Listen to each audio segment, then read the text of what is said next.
ठाकुर जी अपने सब ग्वाल बालों के साथ में आनंद करते हैं। सब ग्वाल बालों के साथ में ठाकुर जी नन्हे से गोपाल जी खेल रहे थे। मधुमंगल, श्री दामा आदि ये सब तन सुखा, मन सुखा, धन सुखा, ये सब ठाकुर जी के सखा हैं। बहुत ध्यान से सुनो, ये सब सखा हैं ठाकुर जी के।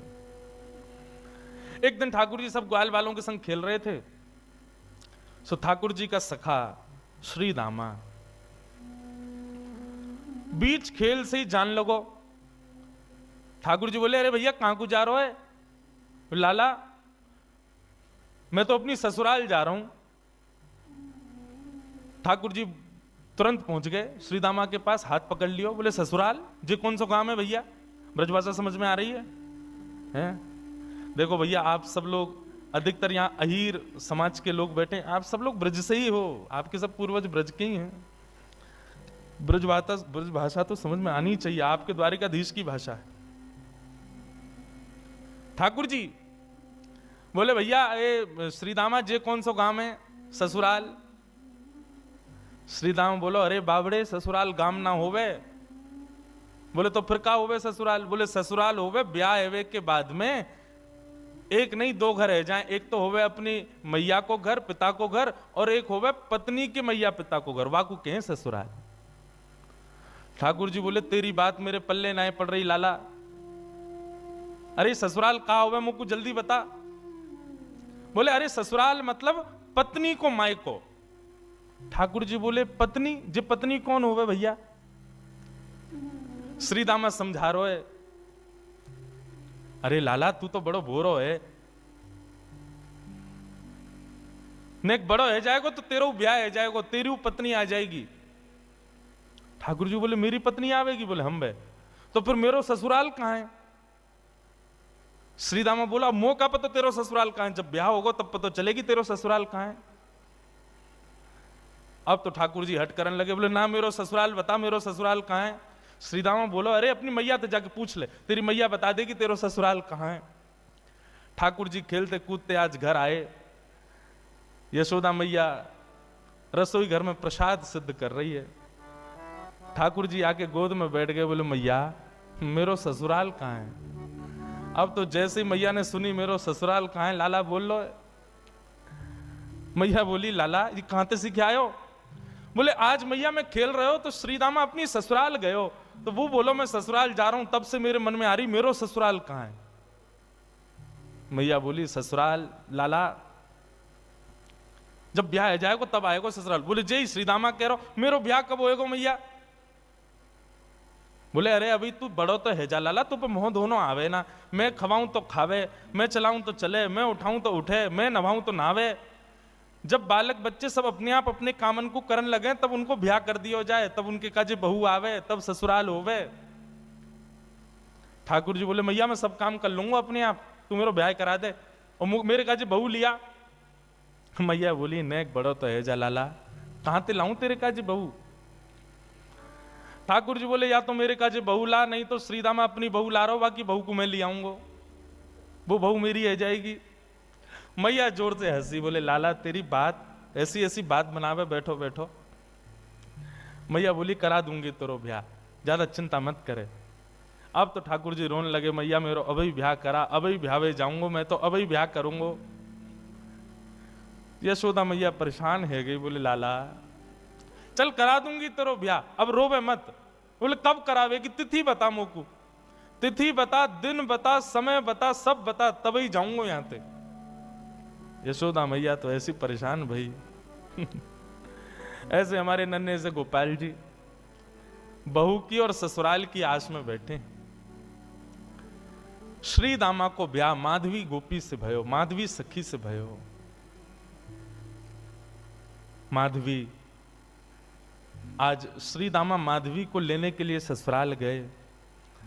ससुराल से जैसे ही माधवी आने लगी सो मैया ने पढ़ा दी माधवी और पढ़ा लिखा करके भेजी। बोले, देख तू अपने ससुराल जा रही है, जमाई राजा लेवे आए, लेकिन ध्यान रखियो, याद रखियो, ससुराल में सबको सम्मान करियो, सबको आदर करियो, सबसे प्रेम से रहियो। मैया खूब सिखा पढ़ा के भेजी अपनी बहू को।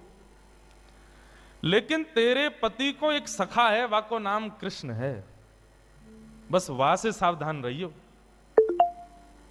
चो मैया वहां से सावधान क्यों रहूं मैं? बोले अरे मैंने सुनो है वो कन्हैया जाकू अपना रूप दिखा दे, जाकू एक बार अपनी तिरछी नजर से देख ले, वाको फिर गृहस्थ आश्रम गृहस्थ जीवन बर्बाद है जाए। वो फिर वही को देखते रहे, वाके रूप में कछु जादूगर है वो जाकू देख ले, वाकू अपनो बना ले, फिर वो अपने पति को ना रहे वही को है जाए। मां की बात सुन करके माधवी घबरा गई। बोले ऐसो कैसो है कि पति छूट जाए वासे? बोली यही मारे मैं कह रही हूं, तू सब कछु करियो लेकिन तू मुझको वचन दे के जा, वाह कृष्ण को अपना मुख मत दिखाइयो। चाहे तो को जीवन भर घूंघट करके रहना पड़े लेकिन कृष्ण को मुख मत दिखाइयो। माधवी बोली मैया मैं वचन दे के जा रही हूं, वह कृष्ण को मुख नहीं दिखाऊंगी। श्री दामा माधवी को लेकर के ब्रज जा रहा है। श्री दामा पहले ही माधवी से चर्चा करते आ रहा हो रास्ता भर, सो श्री दामा ने कही, बोली अरे सुन, ब्रज में अभी मैया मिलेगी, पिताजी मिलेंगे, सब मिलेंगे, सबके संग फिर बोलो मेरो एक सखा है कृष्ण, वाकू जब से मैंने बताई ससुराल के बारे में, ब्याह के बारे में, तब ते बड़ा उतावलो है, तो है सके वो तो से मिलवे आवे तो वाकू अपना मुख दिखाई दियो। मीराबाई ने जैसे कृष्ण को नाम सुनो महाराज, आदि माधवी ने जैसे कृष्ण को नाम सुनो, आधे रास्ता में ही घूंघट कर लियो। बोले वहां से ही तो बचवे के काजे मैया ने कही है, वहां को मुख नहीं दिखाऊंगी। बंधुओं, संसार में जिससे मुख छुपाना चाहिए हम उसको तो दिखाते हैं, और जिससे कभी नहीं छुपाना चाहिए उसी से छुपाते हैं। संसार के विषय भोग विलास आदि इन सबके आगे हम अपने आप को प्रत्यक्ष प्रस्तुत कर देते हैं, और ठाकुर जी की भक्ति, ठाकुर जी के भाव में सदैव गोपनीय रखते हैं, सदैव अपने आप को पीछे रखते हैं। ऐसा क्यों? कथा का नाम सुनकर के रसिक जन आते हैं, ठीक है, अच्छा आप लोग भी पधारे हो, पर यहीं कोई ऐसी लीला होने वाली होती जिसमें थोड़ा मनोरंजन हो तो भीड़ ज्यादा होती है। कथा ही तो है, मीराबाई का चरित्र तो सुनाएंगे, क्या करना सुन करके? नहीं, ठाकुर जी से संबंधी कोई भी बात हो उसमें तो बढ़ करके आगे आओ, बढ़ करके आगे भाग लो, उसमें चिंता मत करो। मीराबाई ने अपना मुख छुपा लियो। माधवी ने जैसे ही वृंदावन पहुंची बैलगाड़ी, सखान ने जाके ठाकुर जी को बता दी, अरे अरे लाला देख, श्रीदामा आगो, अपनी ससुराल से आगो, अपनी बहू लेके आयो है। अब तो ठाकुर जी व्याकुल है गए, बोले बहू आइए, बहू आइए, मैं भी तो देख के आऊं कैसी बहू होवे, कहां थे, कैसी ससुराल थे, कैसे आमे, कैसे कहा होवे। ठाकुर जी तो इतने उतावले हो गए महाराज, पहुंच गए बीच रास्ता में। अरे भैया श्रीदामा आ गए हो? बोले हाँ आ गए हो लाला। कहाँ है तेरी बहू, कहाँ बैठी है? बोले पीछे बैठी है। बोले अच्छा, मुख को मुख दिखाई दे। बोले तू देवर है, वो तेरी भाभी है, भैया खुद ही देख ले। जैसे ही रथ रुका, माधवी भीतर से सुन रही थी कि कृष्ण आ गया है। माधवी ने घूंघट कर लियो, आसपास सौल आदि और पड़ी, वो भी ऊपर से डाल नहीं, मुख मोड़ करके बैठी है, कहीं से भी मुख दिख नहीं जाए, एक अंग भी मेरो दिख नहीं जाए, मेरो पातिव्रत धर्म नष्ट नहीं है जाए। मेरी मैया ने मुझसे कही कि जो वाकु देख ले या वाक्य नियंत्रण में आ जाए वो कभी जीवन भर अपने पति की ना रह पावे, वाकु मुख नहीं दिखाऊंगी। ठाकुर जी भीतर पहुंच गए। श्याम सुंदर बैठे हैं सामने और माधवी से कह रहे हैं, अरे श्रीदामा की बहू नेक हमऊ तो दिखा, तेरा मुख कैसो है? अरे नेक दिखाए दे। मेरी मैया ने तो, मैंने तो मैया से कही मैं श्रीदामा की बहू ले जाऊंगा, मैं तो तू को ले जावे वारो, लेकिन मैया ने मुझसे कही कि वो मेरा ब्याह कराए देगी। मैं तो ब्याह कर लूंगा, मेरी वो बहू आ जाएगी, लेकिन एक बार देखूं तो सही बहू होवे कैसी है, नेक दिखाए दे। मीराबाई तो और छुपावे, मुख नहीं दिखावे ठाकुर जी को। ठाकुर जी कभी पाम पकड़े सो इधर को है जाए, नेक ठाकुर जी बगल में हमें सो इधर को भाग जाए। खूब देर ठाकुर जी मनोहार करते रहे, लेकिन माधवी ने अपना मुख नहीं दिखाया। थोड़ी बहुत देर तो ठाकुर जी मनोहार करते रहे, जब माधवी ने मुख नहीं दिखाया सो ठाकुर जी बोले, देख तू मोसों अपना मुख छुपाए रही है, तो है ना पता मेरो मुख देखवे के काजे सब तरस हैं, सब तड़फ हैं।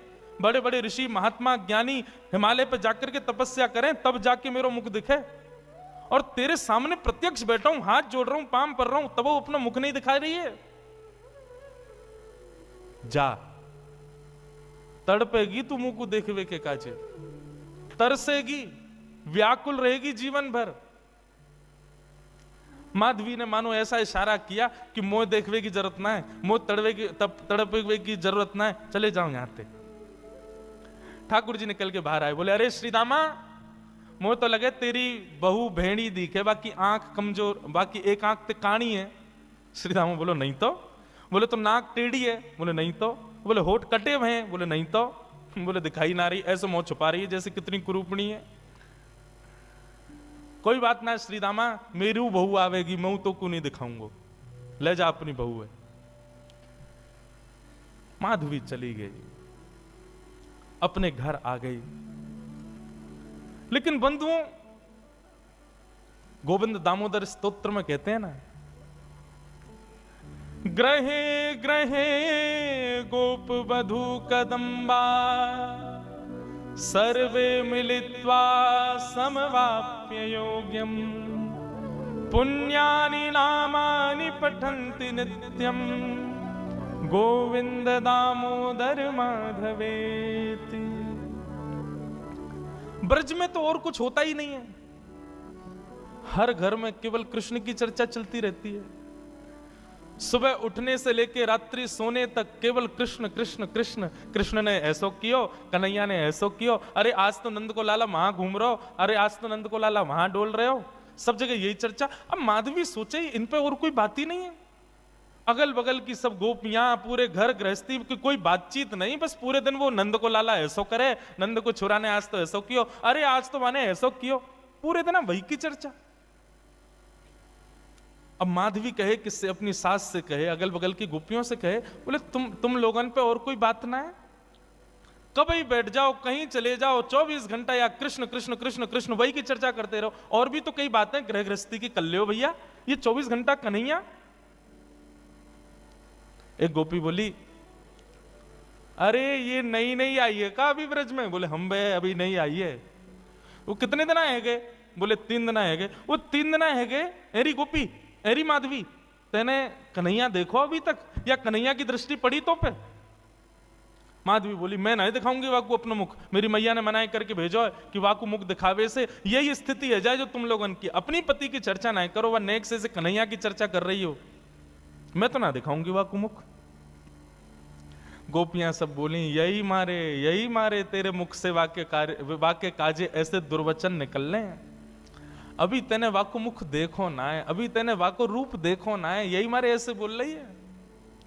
अरे जाद ना वो छवि दिख जाएगी ना, जाद ना वो मोहनी मूरत सांवनी सूरत तेरे चित्त में बस जाएगी ना माधवी, तू भी हमारी तरह वही की चर्चा करेगी। माधवी मन में सोचती भी है, ऐसा कहा है वाक्य रूप में जो और कोई चर्चा ना आवे चित्त में। बंधुओं, अष्ट सखा गाते हैं, सबने गाया, किसने नहीं गाया?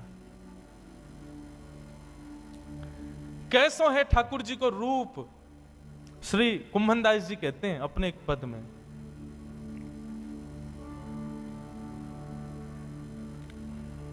नैना पलक लागे नहीं रूप देखे। अरे माधवी, वह कन्हैया को रूप कैसो है? बोले नेत्रन से जब वो सामने दिखेगा ना, तो जैसे पलक मानो झपकनो अपने आप को भूल जाएंगी, ये पलक नीचे आनो भूल जाएंगे। आज हम संसार की कोई वस्तु देखें तो पलक ना जाने कितनी बार झपके, हमें खुद को पता ना चले। बोले श्याम सुंदर जब नेत्रन के सामने आएंगे तो पलक भी भूल जाएंगी कि हमको झपकनो है, ऐसा रूप है वाको। गोवर्धन के अंग अंग प्रति निरख नैन मन रहत नहीं।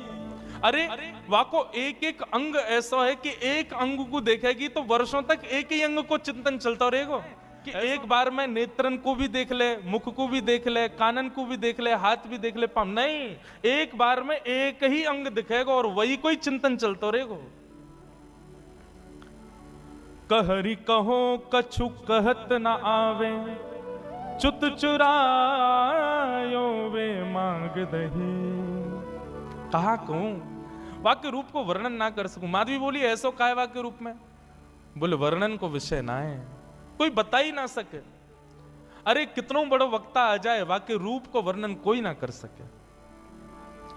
कुंभन दास प्रभु के मिलवे की, कुंभन दास प्रभु के मिलवे की, सुंदर बात सखियन सो कहे।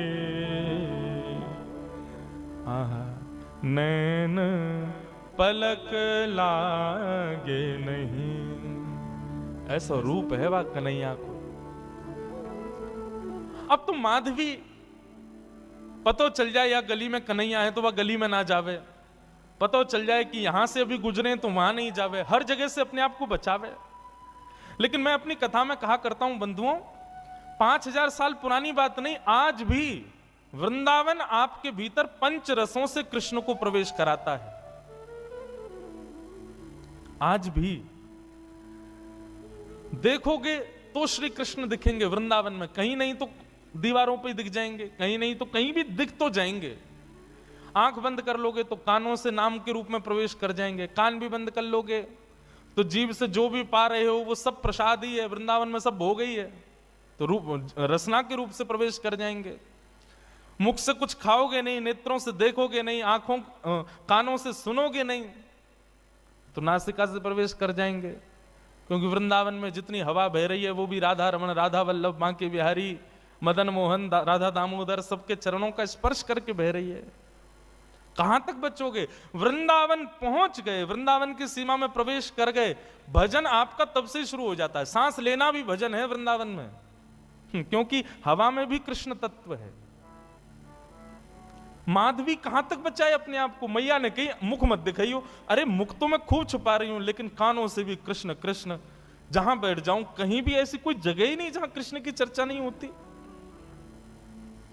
माधवी तो अब तो ये स्थिति हो गई कि रात में सपने में भी उसको ठाकुर जी के अनुभव होते हैं। मुख नहीं दिखता क्योंकि देखा तो कभी है नहीं, लेकिन इतना सुन लिया है कि उसको अनुभव हो गया है कि चरण ऐसे हैं, हाथ ऐसे हैं, चाल ऐसी है, मुस्काते हैं तो ऐसे, फिर उठ जाती है, मुख से पानी से मुख धोती है और फिर विचार करती है सोऊं भी तो कैसे, नींद में भी तो वही दिख रहा है, कहां तक बचूं मैं।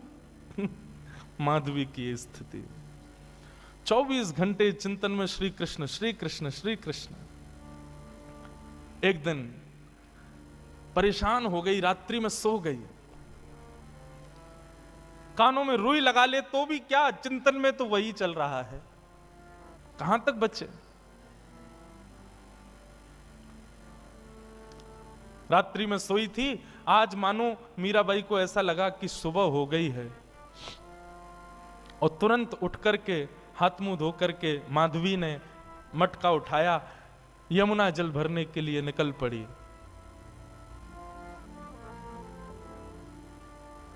उसको लगा समय हो गया है यमुना जल भरने का। सब गोपियां साथ में जाती थीं यमुना जल भरने के लिए,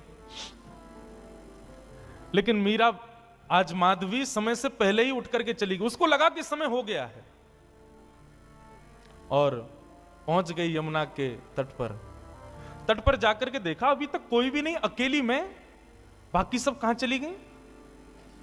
हो सकता है मुझे विलंब हो गया हो, या मन में भाव आया मैं जल्दी आ गई हूं तो कोई बात नहीं, भर लेती हूं, आई गई हूं तो। अकेली है यमुना के तट पर माधवी। जैसे ही यमुना जल भरने लगी मटके में, रोज उठा के लेके जाती है खुद ही, लेकिन आज मटके में जल जैसे ही भरा, उठाया तो उठे ना, भार बढ़ गया है, भारी हो गया है। अब तो लगी है उसको उठाने में, कभी खूब प्रयास करती है, खींचती है, आसपास देखती है कोई आ जाए, कोई आके उठवा दे।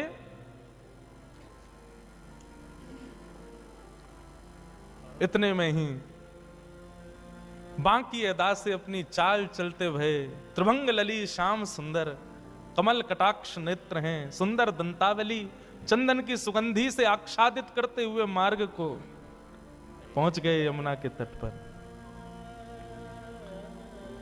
माधवी आसपास देख रही है, कोई दिखे तो आवे उठवावे। तभी दृष्टि पड़ी श्याम वर्ण नन्हे से श्याम सुंदर छोटो सो बालक। माधवी ने देखा तो था नहीं उनको, देख करके लगा अरे पता ना कौन सी गोपी को छोटो सा सुंदर सा बालक सवेरे सवेरे जमुना के तट पर घूम रहा है। मीराबाई ने तुरंत आवाज दी, अरे ओ लाला, अरे ओ भैया ने अयो इतकू अयो। ठाकुर जी कूदते फांदते अपनी चंचल अदा से कभी यहां देखें कभी वहां देखें, ऐसी मधुर मुस्कान उनकी, पहुंच गए माधवी के पास। एक बार को तो मानो जैसे देखती ही रह गई माधवी, लेकिन मन में ये एक बार भी नहीं आया कि ये वही तो नहीं है जिससे बचना चाह रही हूं। नन्नो सो बालक है, चंचल सोया को बदन है, जरूर कोई गोपी को छोरा होगो। मटकी रखी है और माधवी ने कही, अरे लाला तूने किए जल की भरी, यमुना जल की भरी मटकी ने उचाए दे, मुंह पे उठना ही रही है, बहुत भारी है गई है। ठाकुर जी इशारों करके बोले हाँ मैं उठवाए दूं।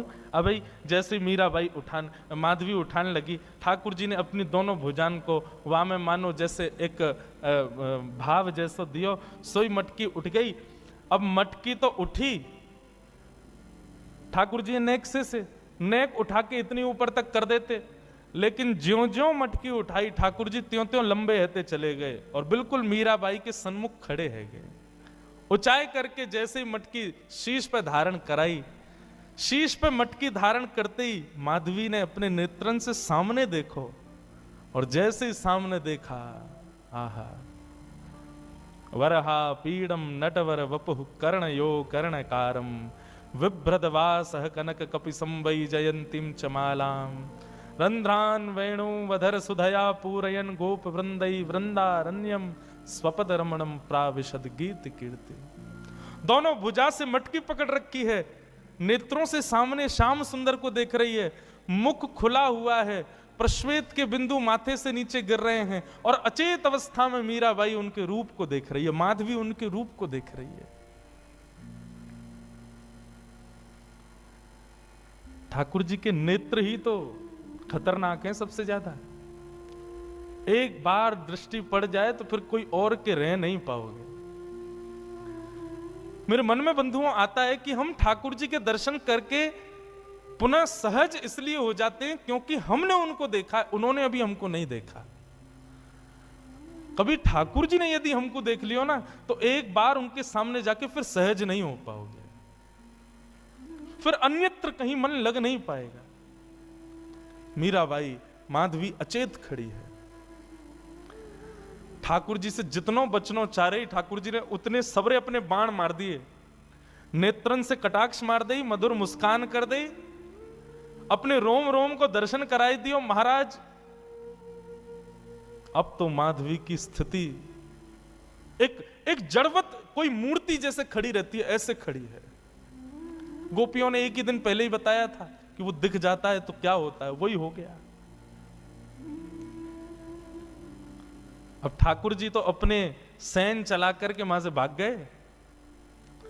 समय हुआ उन गोपियों के आगमन का जो यमुना जल रोज भरती थी। जैसे ही आई, आकर के देखा अचेत अवस्था में अब भी ऐसे ही खड़ी है माधवी। सबने आकर के देखो, अरे ये तो हमारी माधवी है, अरे ऐसे कैसे खड़ी है भैया, अरे सांप सूंघ गए हो का है गो, ये तो ऐसे मूर्तिमंत है कि खड़ी है। कोई हाथ पकड़े, कोई पाम पकड़े, कोई मुख को खींचे, थोड़ी हिलावे, लेकिन बिल्कुल मूर्तिमंत। नेत्रों से केवल 2 अश्रुबिंद गिर रहे हैं, आंखें पलक झपक भी नहीं रही हैं, मानो केवल देह खड़ा हो, चित्त वृत्ति तो ले गया अपने साथ। खड़ी एक गोपी बोली, अरे का है गो, कोई ने टोना कर दियो का, कोई ने मंत्र फूक दियो का। एक गोपी मंद मंद मुस्काए के बोली, बोले कहीं ऐसा तो ना है नंद जी को छोनाया ने देख लियो होए। अरे जो ज्यादा वासे बचवे को प्रयास करे वो वही कोई पकड़े। ये बहुत घूमती ना, वाकू नहीं देखूंगी, वाकू मुख नहीं दिखाऊंगी, वासे वाकू वा की तरफ नहीं करूंगी। मुझे लगे कहीं वही ने तो याकू अपनो दर्शन नहीं करा दियो।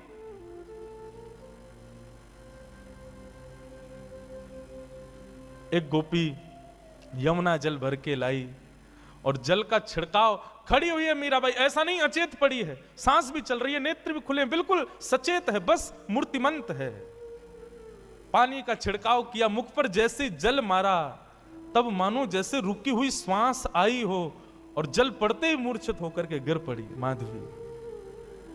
जल का छिड़काव किया, पैरों को मलना शुरू किया, हाथ दबाए, तब जाकर के चेतना आई और चेतना आकर के उठते ही बोली, वो कहां है, वो कहां चला गया, उस सांवरो सो कटाक्ष नेत्र, अरे कोई गोपी को बालक आया हो इतनो सुंदर, और बार बार बोलते बोलते मूर्छित हो जाए, फिर चेतना आवे फिर मूर्छित हो जाए, फिर चेतना आवे फिर मूर्छित हो जाए।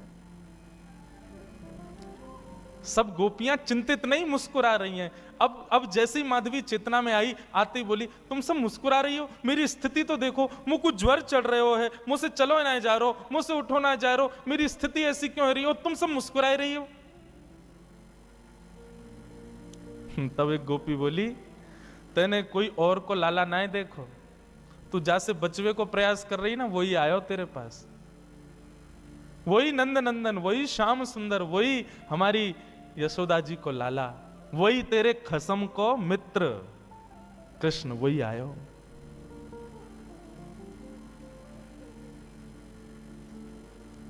मीराबाई, माधवी अब तो बेचैन हो गई, मैं कहां करूं, कहां जाऊं,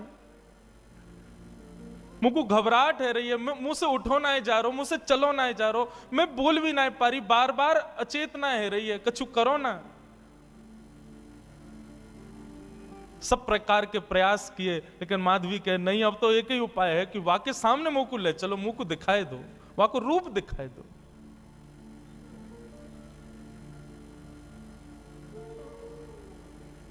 बंधुओं, कृष्णदास जी सही कहते हैं, सजल श्याम घन वरण लीन है, फिर चित अनत न भटक्यो, मेरो मन गिरधर छवि पे अटक्यो। मेरो मन गिरधर छवि पे अटक्यो, मेरो मन गिरधर। गाओ बंधुओं,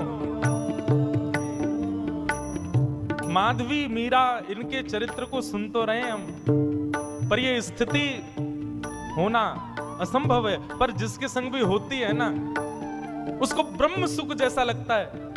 माधवी कह रही है मुझे कष्ट हो रहा है, लेकिन कष्ट अनुभव ऐसा है भी नहीं कि मुझे कष्ट हो रहा है। सांसारिक देह की स्थिति पूछो तो मैं कष्ट में हूं, पर मेरी अंतरात्मा से पूछो तो मैं ब्रह्म सुख में हूं, मुझे आनंद आ रहा है, मुझे छेड़ो मत, रहने दो इसी अवस्था में। ऐसी स्थिति हो गई माधवी की। मेरो मन गिरधर छवि पे अटक्यो, मेरो मन गिरधर छवि। बंधुओं सुनो, नेत्र बंद करके अपने चित्त में ठाकुर जी का स्मरण करो, दिव्य झांकी का अनुभव करो और संग संग गाओ, मधुर भाव से गाओ, ठाकुर जी को याद करके गाओ। मेरो मन गिरधर छवि पे अटक्यो, मेरो गिरधर छवि पे अटक्यो, मेरो मन गिरधर छवि पे अटक्यो, मेरो मन गिरधर छवि पे अटक्यो। ओ ललित त्रिभंगी चार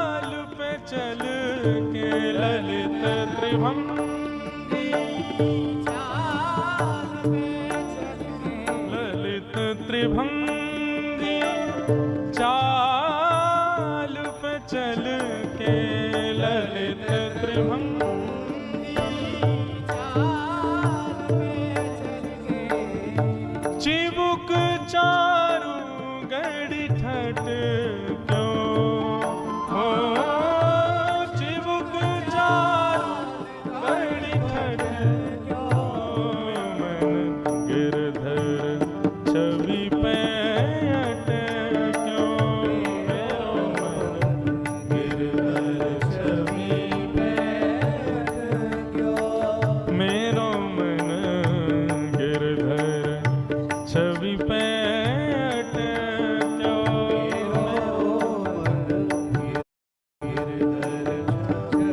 बोलो गिरधर गोपाल की जय।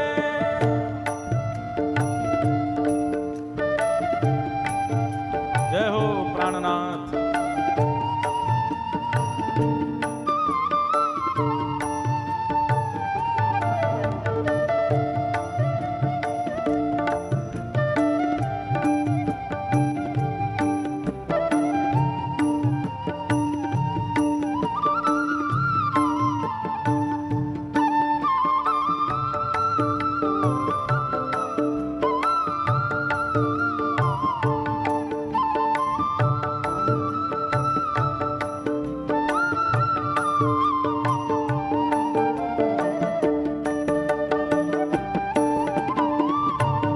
प्यारे गिरधर लाल की जय।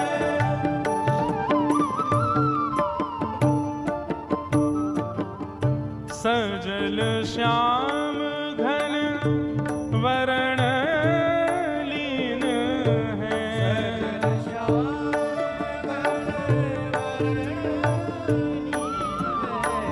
सजल श्याम घन वरण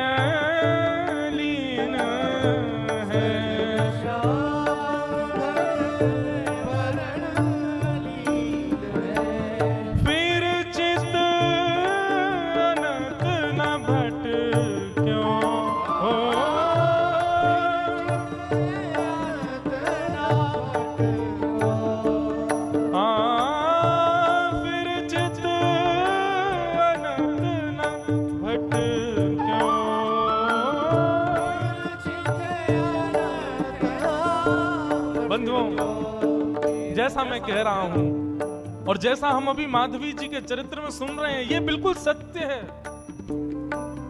ठाकुर जी यदि चित्त में एक बार विराज गए, ठाकुर जी ने यदि हमको दृष्टि से कभी देख लिया, फिर चित्त अनंत न भटक्यो, फिर चित्त कहीं और लग ही नहीं पाएगा। इसलिए भैया हाथ जोड़ के प्रार्थना, या तो भगवत प्राप्ति के मार्ग पर बढ़ना नहीं, और यदि भगवत प्राप्ति के मार्ग पर चलने लगो तो इस बात को पहले ही समझ लीजिए कि फिर संसार के नहीं रह पाओगे, संसार में किसी वस्तु को अपना नहीं पाओगे। आप चाहो कि संसार भी आपका रहा आए, ठाकुर जी भी आपके रहे आए, नहीं हो पाएगा। प्रेम लक्षणा भक्ति के पथ के अनुगामी बनोगे तो एक को तो छोड़ना पड़ेगा, या तो ठाकुर जी को छोड़ो या संसार को छोड़ो।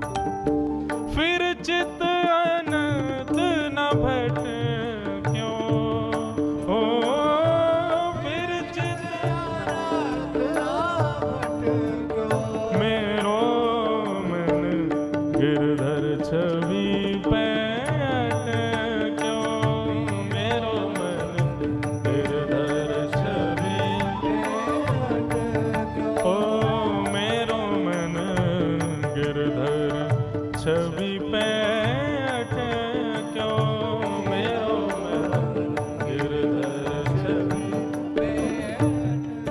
कृष्णदास जी कहते हैं, माधवी अब पूछ रही है मैं क्या करूं, मैंने तो बहुत रोका, बहुत बचाया अपने आप को कि उसके सामने कभी ना पड़ूं, लेकिन मेरा ब्याह भी तो ब्रज में हुआ ना, जहां कानों से, आंखों से, नाक से, जीभ से, त्वचा से, सब जगह से कृष्ण ही जाता है भीतर। मैं कहां तक रोकूं खुद को, और जब अब आ चुका है भीतर, जब वो चित्त में बैठ गया तो अब मैं क्या करूं, मेरे बस में नहीं अब कुछ भी। लगन लगी घनश्याम की जाए, लगन लगी। ये नारायण दास जी का पद है, नारायण दास जी का पद है, बहुत सुंदर पद है। वे कहते हैं एक बार जिसको ठाकुर जी की लगन लग जाती है, लगन लगी घनश्याम की जाए, लगन लगी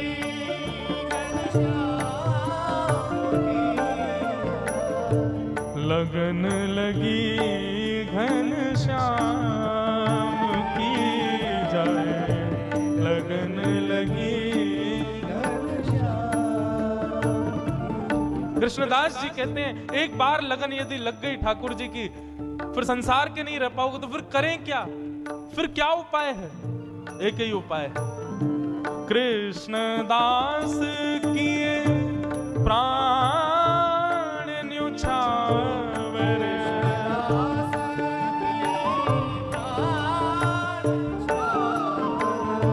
कृष्णदास किए प्राण न्योछावर,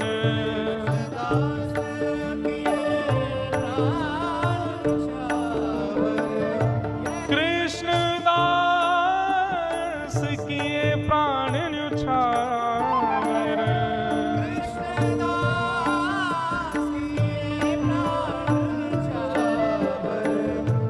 यह तन जग सिर पट क्यों, यह तन जग सिर पट क्यों, ओ मेरो मन गिरधर छवि पैट क्यों, मेरो मन गिरधर छवि पैट क्यों, मेरो मन गिरधर छवि पैट क्यों, मेरो गिरधर छवि पैट क्यों, छवि पैट क्यों। कृष्णदास किए प्राण न्योछावर, यह तन जग सिर पटक्यो। इसका मतलब क्या है? मतलब प्राण त्याग दें अपने?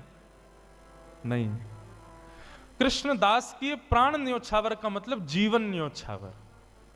अब जीवन की हर स्थिति ठाकुर जी को अर्पित करो। अभी हम लोगों ने अपना पूरा जीवन किसको अर्पित कर रखा है? अपने तन को। इसी को ही सजाने संवारने खिलाने पिलाने उठाने सुलाने, इसी का नाम यश वैभव कराने में ही लगे रहते हैं हम लोग। लेकिन वैष्णव भक्त का एक एक क्षण केवल ठाकुर जी के लिए होता है। इसलिए मैं पहले ही टर्म्स एंड कंडीशंस बता दूं, या तो इस भक्ति के मार्ग के अनुगामी बनना मत, बनो तो इस बात को पहले ही समझ लेना कि संसार की फिर कोई क्रिया नहीं कर पाओगे। मीराबाई का चरित्र मनोमंथन के लिए सुनिएगा, मनोरंजन के लिए नहीं। कहीं मीराबाई का चरित्र हृदय में घर कर गया तो फिर संसार के नहीं रह पाओगे आप। जो मैं बीच में पंक्ति छेड़ रहा था, मीराबाई की स्थिति क्या है? पद में कहते हैं, भजन तो भूल जाओ, 4 दिन पद ही सुनो। क्या कहते हैं? नारायण जी का पद है, लगन लगी घनश्याम की जाए, लगन लगी घनश्याम की जाए, लगन लगी घनश्याम। स्थिति क्या होती है? धरत कहूं पग परत है कित हूं, रखोगे कहीं पैर और जाएगा कहीं। धरत कहूं पग परत कित हूं, भूल जाए सुधि धाम की। छवि निहार नहीं रह सार कछु, छवि निहार नहीं रह सार कछु, धरि पल निस दिन जाम की जाए, लगन लगी घनश्याम की जाए, लगन लगी घनश्याम की। बंधुओं, ठाकुर जी कुछ रूपों से आकृष्ट करते हैं। पंच रस तो प्रमुख हैं, रूप, रस, स्पर्श, गंध और शब्द। जरूरी नहीं है कि कथा से ही आपका चित्त पकड़ा जाए, लेकिन एक बात समझिएगा, कथा से ठाकुर जी के नहीं हो पाए तो बाकियों में संशय हो सकता है कि बाकियों से ठाकुर जी के हो पाओगे। या तो ठाकुर जी का रूप देख करके आप उनके आसक्त हो जाओगे, या तो ठाकुर जी के रसयुक्त कीर्तन पद को सुन के उनके हो जाओगे, या तो ठाकुर जी के या ठाकुर जी के वैष्णवों के स्पर्श से उनके हो जाओगे, या ठाकुर जी की सुंदर गंध यानी कि उनके अनुभव से उनके हो जाओगे। लेकिन रूप, रस, स्पर्श, गंध, ये चारों तब तक सार्थक नहीं होंगे जब तक शब्द से उनके नहीं होंगे, मतलब कथा से उनके नहीं होंगे। माधवी के साथ क्या हुआ? 24 घंटे ब्रज में कृष्ण की चर्चा चलती रहती है, तो ना चाहते हुए भी कृष्ण चिंतन जा रहा था चित्त में, कृष्ण की कथा प्रवेश कर रही थी चित्त में। चित्त में कथा ने प्रवेश किया, तब रूप ने आकृष्ट किया। कथा पहले आएगी जीवन में। और माफ कीजिए, जिसके जीवन में कथा ने प्रभाव नहीं किया ना, वो उसके सामने ठाकुर जी खड़े भी हो जाएंगे तो भी उसका कुछ नहीं होगा। कथा प्रथम आसक्ति है। आपके श्री रुक्मणी जी ने जब द्वारिकाधीश को पत्र लिखा, क्या कहा कि श्रुत्वा गुणान भुवन सुंदर शृण्वताम ते। श्रुत्वा गुणान, मैंने आपको सुना है, और जब से सुना है तब से आपसे प्रेम किया है। मतलब बिना सुने प्रेम नहीं हो सकता। कई लोग कहते हैं महाराज जी तीर्थ दर्शन करा दो, हमको प्रसाद पवा लो, कुछ भी करा लो, कीर्तन में नचा लो, कथा सुनने की मत कहो। तो मेरे मन में आता है, इस जन्म में तो ठाकुर जी तुझको कभी नहीं मिलने वाले। तू कथा से तेरे में रति नहीं है, कथा से तुम्हारे हृदय में प्रीति नहीं है, तो चाहे तुम कितने भी साधन कर लो। श्रीमद् भागवत में लिखा, श्रम एव ही केवलम। यदि आप सारी क्रिया करते हो लेकिन कथा से रुचि नहीं है, तो आपके द्वारा की गई समस्त क्रियाएं श्रम हैं। आहा, मीराबाई, माधवी, अब स्थिति हो गई, धरती कहीं है, पैर जाता कहीं है, चलती कहीं है, बैठती कहीं है, सोचती कुछ है, करती कुछ है। जित मुंह उठे तित ही धावे। मतलब जहां मुख घूम जाता वहीं को दौड़ने लग जाती हैं। वो खड़े श्याम सुंदर, मुख यहां घूम, अरे वो खड़े श्याम सुंदर। जित मुंह उठे तित तित ही धावे, सुरत न छाया धाम की। अस्तुति निंदा करो भले ही, मेड़ तजी कुल जाम की। अब चाहे कोई मेरे भाव की प्रशंसा करे या कोई मेरे भाव की निंदा करे, मुझे उससे कोई मतलब नहीं। अरे तू तो पागल है, तू तो ऐसी है, तू तो वैसी है, कोई बात नहीं। अरे ये तो परम भक्त है, परम वैष्णव है, तो प्रशंसा सुनने से ज्यादा अच्छा भी नहीं लगता, और कोई बुरा कहता है तो बुरा भी नहीं लग रहा है। ऐसी स्थिति हो गई। नारायण बौरी भई डोले, नारायण बौरी भई डोले, रहू न काहू काम की जाहे, लगन लगी घनश्याम की जाए, लगन लगी घनश्याम।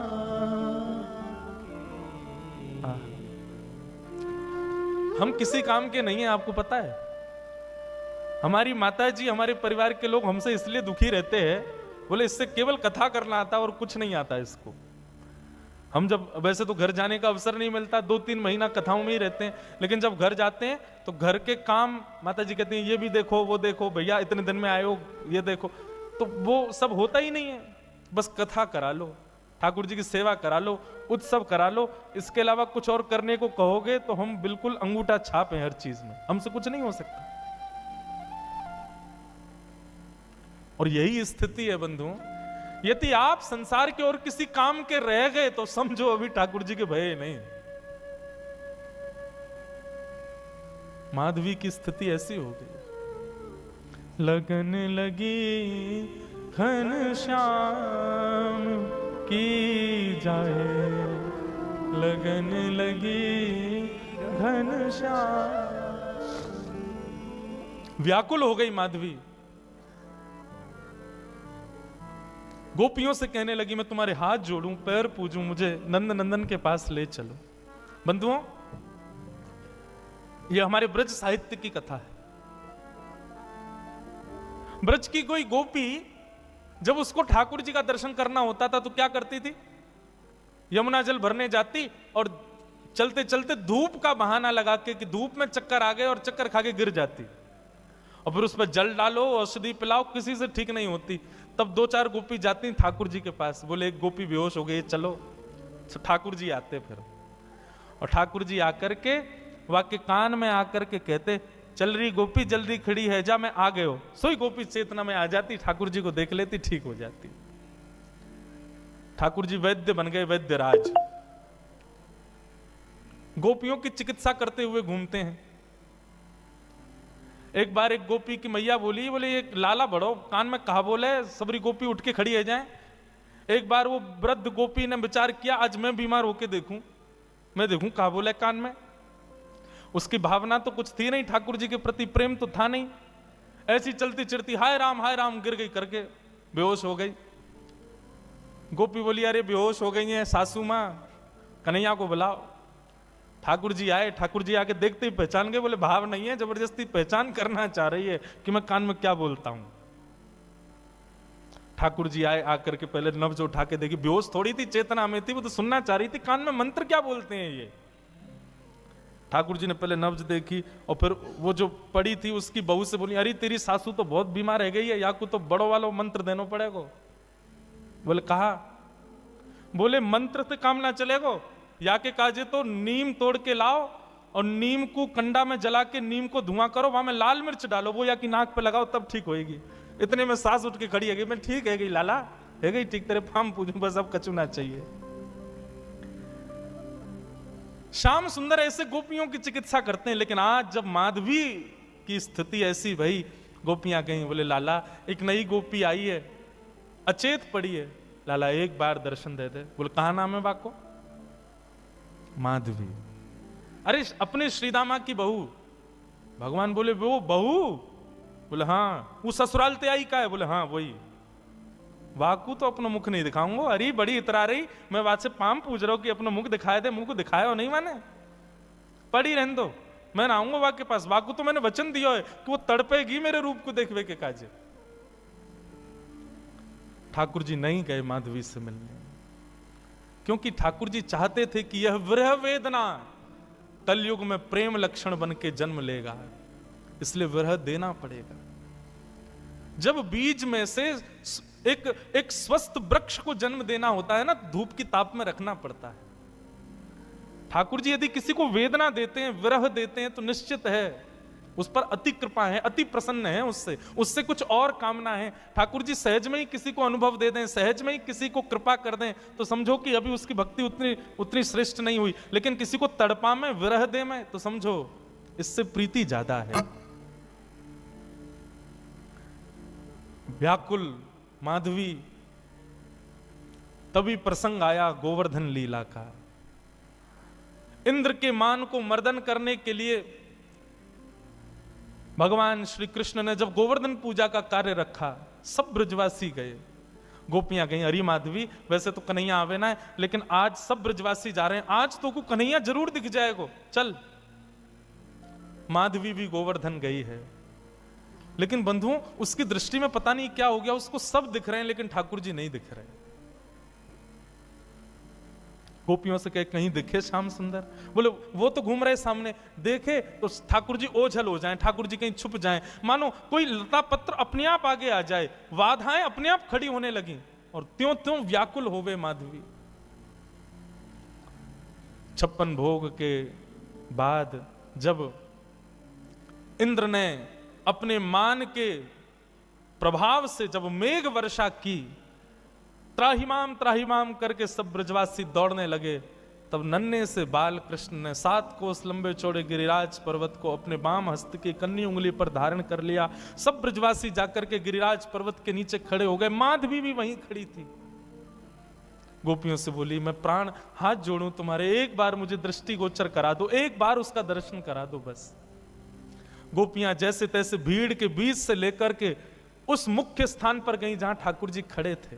सबको दर्शन हो रहे थे, लेकिन जैसे ही माधवी पहुंची, माधवी ने जैसे ही उस चट्टान के ऊपर देखा जहां ठाकुर जी खड़े थे, ठाकुर जी का एक क्षण गिरधर स्वरूप दिखा और दिखते ही ओझल हो गया, धुंधला हो गया, मानो आंखों में पानी आ गया हो। खूब मीड़े, खूब जल डाले, लेकिन ठाकुर जी नहीं दिखे। प्राण निकलने को होने लगे माधवी के, लेकिन निकल भी नहीं रहे हैं। सिर पकड़ के बैठी है, प्राण ही निकल जाए, नहीं दिख रहे हैं। तो चरणों में सर झुका दिया, बोले क्षमा कर दो, मैंने अपनी मां के गलत उपदेश का पालन किया, जिससे मुख छुपाना नहीं था उससे छुपाया, मुझसे अपराध हो गया नाथ। ठाकुर जी बोले, माधवी अब तो तुझे मेरा रूप नहीं दिखेगा, अब तो प्रतीक्षा कर। कितने वर्षों की प्रतीक्षा? ठाकुर जी बोले, 1 युग की प्रतीक्षा। अब तो तुझे मेरा दर्शन कलयुग में ही होगा, जाओ अब मेरी विरह वेदना रूपी भक्ति में ही रहो, उपासना करो मेरे रूप की, उपासना करो मेरी, तब जाकर के तुमको दर्शन होगा। माधवी का फिर उसके बाद जीवन केवल नेत्र बंद करके साधना युक्त रहती है, रोती है, विलकती है, लेकिन ठाकुर जी नहीं दिखते उसको। ब्रज की गोपियां भी कभी कभी माधवी के ऊपर तरसती हैं कि बताओ हम कितनी सौभाग्यवंत हैं कि हमको दिख जाते हैं, इसको दिखते ही नहीं है। सब आकर के रूप बताती हैं, आज श्याम सुंदर ने ऐसी पाग पहनी है, ऐसे वस्त्र पहने हैं, ऐसी, उन्हीं का ही चिंतन करके माधवी अपना जीवन यापन करती है। और इसी प्रकार सुन सुन करके ठाकुर जी की रूप माधुरी का अपने जीवन यापन करते हुए अपने प्राणों का परित्याग किया माधवी ने। और वही माधवी की दिव्य चेतना इस आभा मंडल में भ्रमण करती रही। कलयुग प्रारंभ हुआ, और कलयुग में भी जब भक्ति शतक, भक्ति काल जब आया, तब भारत की राजस्थान की भूमि, और उस राजस्थान की भूमि में भी मेड़ता में भी परम गौ भक्त, परम संत भक्त, परम ब्राह्मण निष्ठ राव दूधाजी के छोटे पुत्र के यहां पर भक्तिमती माधवी ही मीरा के रूप में जन्मी है।